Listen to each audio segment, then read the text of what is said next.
Hi students, NEET admit card 2024 really NEET அதுக்கு score card issue பண்ணிட்டாங்க, mark sheet issue பண்ணிட்டாங்க.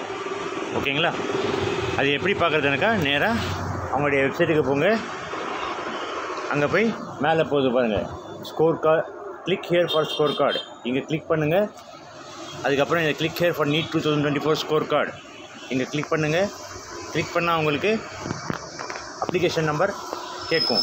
Application number கேட்டு application number இங்கே enter பண்ணி உங்களோட டேட் ஆஃப் பர்த் போட்டு சப்மிட் பண்ணால் உங்களுடைய ஸ்கோர் கார்டு டவுன்லோட் பண்ணிக்கலாம். ஓகேங்களா? அதுக்கு முன்னாடி kindly check your photo and barcode on your score card. If any one is missing from photo and barcode then please redownload because without photo and barcode your score card is invalid சொல்லியிருக்கிறாங்க. ஓகேங்களா? எல்லாத்துக்கும் congratulation. Thank you.